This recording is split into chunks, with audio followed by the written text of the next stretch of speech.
Everyone, finally taking the time to do my nationals recap. Just want to kick it off and say that if you came up and said hi to me at Nats, I just want to say thank you. I make all these videos from my bedroom, and while theory crafting and brewing decks is a very fun thing for me, I usually tend to forget that people actually do engage with the content and that it is helpful. I met a lot of really cool people over the weekend, and it was nice to catch up with people who I have met previously. I do think out of all the card games I've played, I really do enjoy this community by far the most. And I have played a lot of card games. Leading up to Nationals, I wanted to pick a deck that felt like it had a lot of aggression and was relatively solved. And I ended up on Azalea, which is kind of weird considering that for the past like 4+ months, I've almost exclusively been brewing and playing Verdants.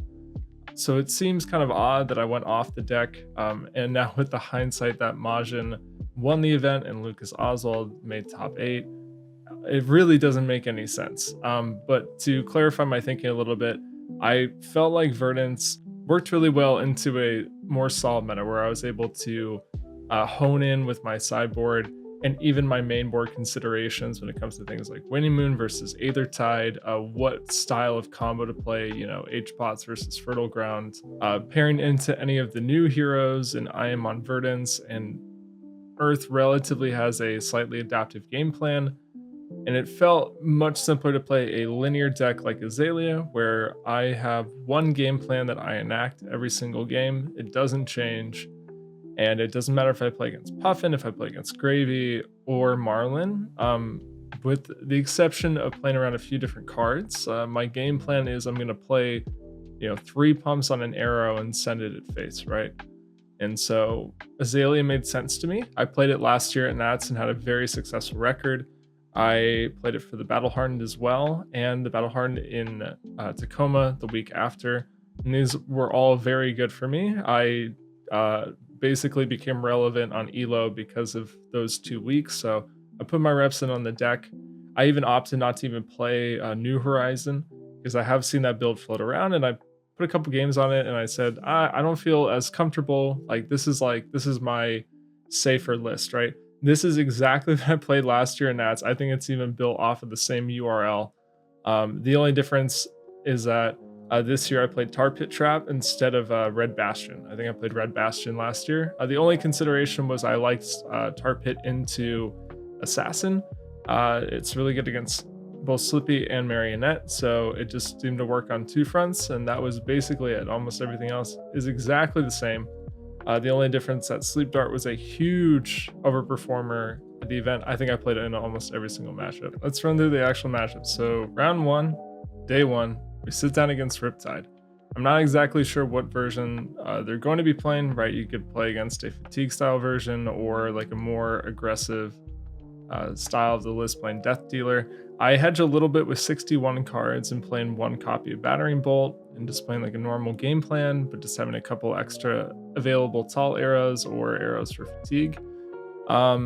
Plays like a Death Dealer style list, slightly aggro leaning, plays the Crucible traps, plays some of the Outsiders traps, but isn't like trying to fatigue or anything like that. So there's one moment in the game that I think is the most I have ever seen myself get blown out in a game, probably, outside of playing against Kano. What I mean is that there's one turn where I play 4 pumps on an arrow, and the Riptide had Buzzsaw trap. So the Buzzsaw trap blocks for 16 and pings me for 1. And I don't know the last time I've seen someone get 17 value out of a card, except for Blazing Aether or maybe Wildfire, right? So we do our best to claw back from there, but like our entire turn got shut down with 1 card, and then we just get pressured like with Remorseless on the back end. We get him down all the way to 1, and there's a line I have that just flips lethal on the table immediately, but he has exactly enough to live out at 1 and just kills me in the crackback. We had the chance to dominate, send it, but he had return fire to block it out. So it's a little unfortunate to start off the day like that, right? We started off with a big old fat L. Probably one of the craziest moments of the tournament, to be sure. For round 2, we play against Puffin. Okay, I didn't mean for it to be nearly that big. That's crazy. We play against Puffin. Puffin is exactly why I wanted to play Azalea at the event, the high CC heroes in general. I assume that people maybe wouldn't exactly have the list fully solved, and you know, you have the day one aggro advantage where you're playing a very fast deck that puts lethal on the opponent in like 2 or 3 turns, right? And you're asking a very deliberate question, and they may not always have the answer. So my idea was, you know, like I want to play this because I don't think Puffin's gonna be solved in time, so the decks may be a little bit inefficient, and then I'm just presenting, you know, 16 every single turn with like 3 on hits. This version of Puffin was a pirate version. It was pretty cool actually. We talked about it after the game. I'm not gonna leak all the tech, just because I don't know if that's what he wanted. But it was cool. Definitely some things for me to think about in terms of brewing Puffin. But we just play a normal game plan. Descending Arrows, Sleep Dart is a house in this matchup. I think I even recorded it off Codex, and I maybe played like 3 in total in the matchup. I mean, it's just incredible, right? It just shuts off the hero power. They don't get to draw during their turn or make the cog. It just turns off a lot what they want to do. So that game went about how you would expect it. We just dumped all our hand the whole game. We're able to pick that one up with the W. And then round 3, we play against a Marionette. Marionette, I think, is a pretty solid matchup for Azalea. I would need more testing to find out if that's right or not. But it feels like new, but they have way less disruption, and they actually try to present a lot of damage, especially with like the Tao list, like playing a lot of pumps on the daggers. The idea is that they're like a proactive, proactive disruptive deck, right? But the main problem is that I just don't think that's very good into Azalea, because like my numbers will always outrace them. And then I also have disruption of my own, but it's on a much taller number, right? Like if I play Red in the Ledger against Marionettes, it shuts down a lot of what they want to do. If I play Sleep Dart against Marionettes, really good. But the difference is these come in for like 14 with like 2 extra on hits and inertia. Like you can dominate these as well.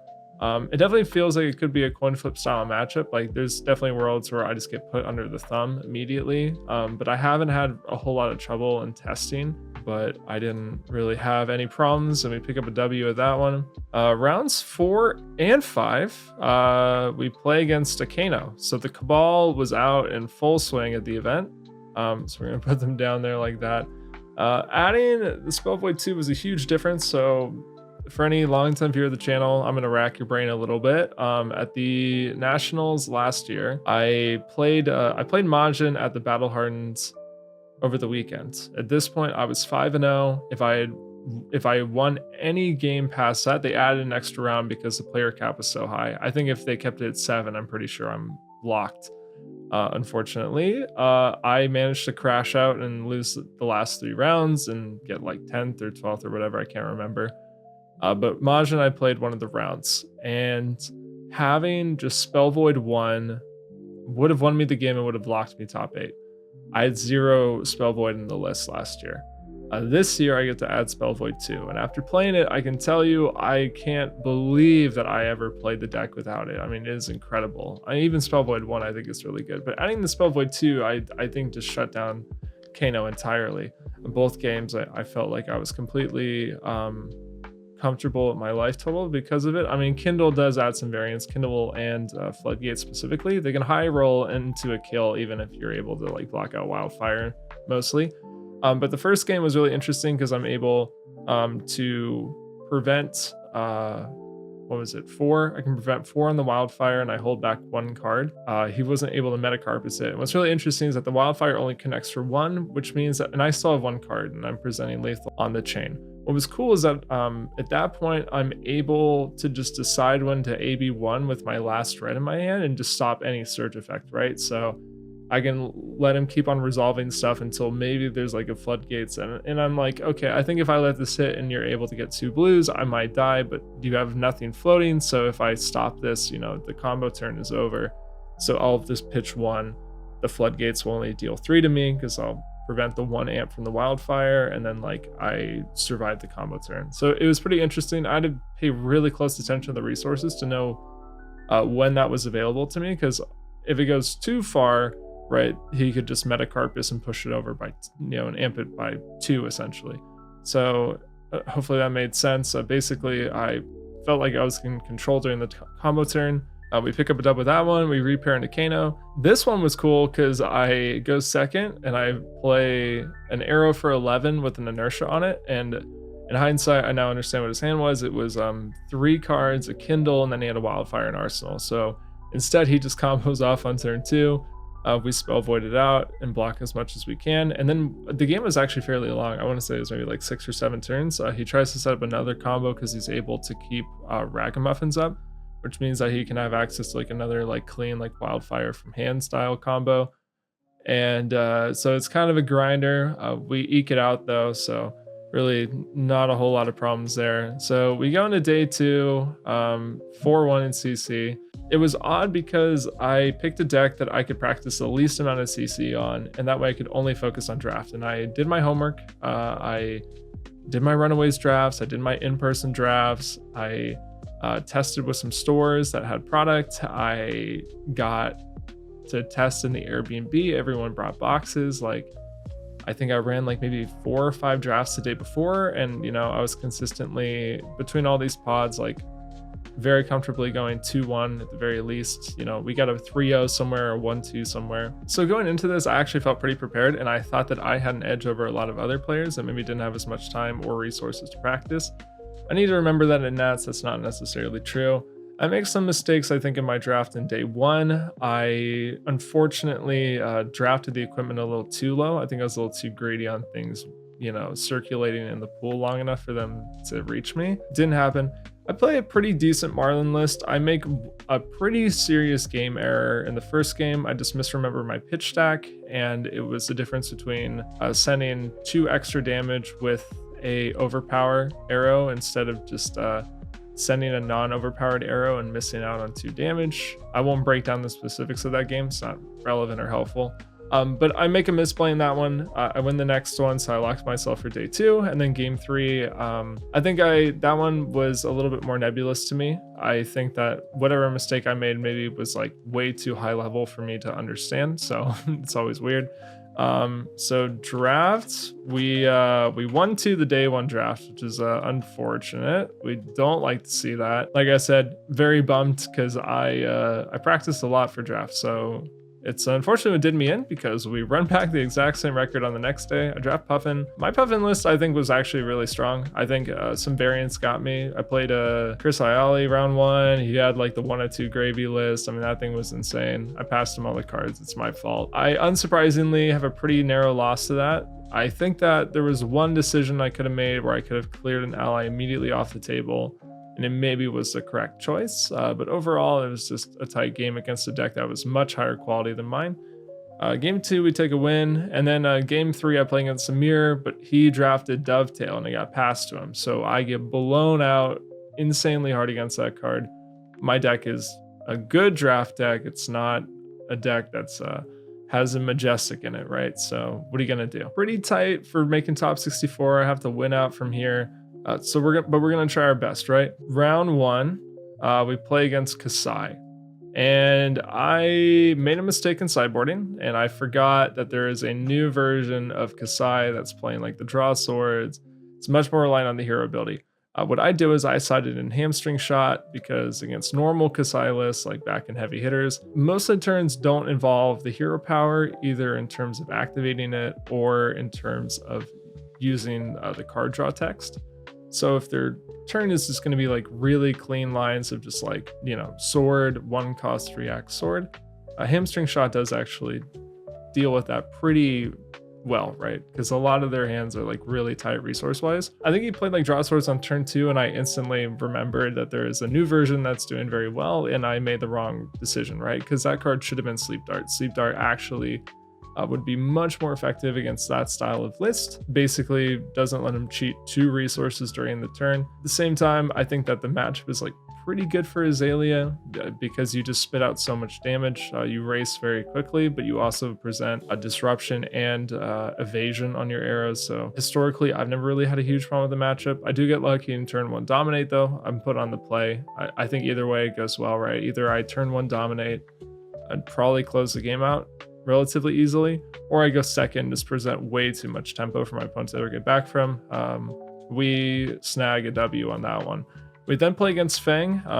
Shout out to this dude, because absolute menace in CC on Fang, just crazy. I mean, this deck is good. I think this deck is a lot better than people give it credit for. I played Battering Bolt in this matchup. Battering Bolt really felt kind of whatever the entire weekend, but I played against Fang, and I feel like it literally handed me the W on a silver plate, because this card will hit all the reactions and their instants, and it's very easy to catch them on a hand where they actually have to let all their fealties die if the Battering Bolt hits. That's exactly what happens. I play a Battering Bolt off of a Codex, and it ends up being so backbreaking. I feel like I get tempo instantly for the rest of the game, and I'm just slinging 4-card hands every single turn until we just drown them out. Pick up a W there. Next round I'm playing against a Florian. Shout out to you, bro. You know who you are. This is a really fun game. I had a good time. Florian, I practiced very little into. Most of my experience was either playing an Earth Hero against Azalea or a little bit of Azalea right when Rosetta dropped. Admittedly, I'm very inexperienced with the matchup, but I played like a couple practice games at the Airbnb, and it felt pretty straightforward. You know, I'm just not going to block, and I'm just going to adapt to what they're doing, right? If they're blocking out every single turn really aggressively and I'm worried about a fatigue angle, I'll just focus more on some kind of, you know, either a dominated arrow, just setting up an end game that works, right? It feels pretty tempo based, like we're slinging damage, so I just adapt to not blocking and just pushing everything I can. But overall, I mean, nothing really out of the ordinary. We play a normal game, we pick up a W. So gonna rack everyone's brain a little bit longer. Last year at Nationals, I was live for cash in top 64 if I had won my last match. I played against a Prism in my final match, and I got hit with Erudition plus Wrath on turn 0, and I think I ended up like 80th or whatever. So we go in the last round, we definitely know we're live for cash. I mean, like starting out, our record was much better than last year, and I'm feeling the pressure because it's been a whole year. I would like to cash out the major, and we play against Verdance. And I think that the matchup has always been pretty solid for Verdance. It really depends. I mean, there's a couple different ways they could play the matchup. Overall, I feel like Verdance kind of has it in her bag a little bit because she has, you know, Plow, CNC, Fouling. These are all very disruptive cards, but they also put a clock on you very quickly. You don't really have any actual cards to pitch to arcane barriers, so most of the damage is just leaking as true damage against you. I make one, I think in hindsight, misplay where I had the ability to load an Endless Arrow on a Rainrazor's turn to draw an extra pump and then send it. But I ended up greeting it a little bit and only sending it for 6 because I wanted the ability to snaps and then reload it off Death Dealer because I presented I presented Half Glove in the matchup. In hindsight, that was totally wrong. He's just able to block 6 and send Felling against me. I should have at least put a little bit more pressure on. But overall, I think I played the best I could. I mean, the problem with Verdance is that because a lot of her damage is arcane and you don't have cards to pitch, you're really at the mercy of like what the draw order is for both players. And my opponent obviously is playing the new version of the list, so Winning Moon and Burn Bear, so the clock is increased so much faster. So I really only have like 4 or 5 turns to find like perfectly sculpted hands, and if like my hands like mess up at any point, the game's just kind of over. Overall, a tight game. I think the live totals wouldn't reflect that, but that's only because Striders exist, right? So I'm basically down like 9 health from the start of the game. So I think he lives at 8 or something like that, and unfortunately we take an L here. So we take the L, and I'm in the exact same position that I was last year, which is overall pretty defeating. I feel like I prepped decently well for this event. As you can see, like the CC record was pretty clean. My draft is unfortunately what did me in, and I can't help but feel a little bit, I guess, frustrated because having the exact same record 2 years in a row is a little bit tough. On one hand, it means that I am still a consistently good player, but on the other hand, it doesn't really mean I'm going anywhere. So I'll have to, I guess, reevaluate for Worlds, because I'll probably be using my PTI for that. I'll definitely have to reevaluate what I want out of the event, and maybe trying to fill in some gaps over my overall play. So we end up 77th. The person I lost to got 53rd, so definitely would have cashed if we made that last one. So, and you know, ended up with at least a good showing, right, considering how tough these tournaments are and how many people are there. So on one hand, I mean, it's still an accomplishment, but obviously bummed that 2 years we couldn't exactly close it out. So there's always next year. So that's how Vegas went for me. In terms of gambling, I went to one slot machine at the airport on the way back home. I was literally so busy I couldn't gamble at all, and I put $10 in. I messed up my bet spin, and I put less than I wanted to. Hit the bonus, made $12 back, cashed out, got on my flight, and went home. So I'm probably up than most people who went to the event, and it was all on one spin, baby. So yeah, that was nationals. Once again, thank you if you came and said hi. This kind of thing is only kept alive by people like you, and I guess my determination to try to crack lists in this game. Until next time, thank you for watching.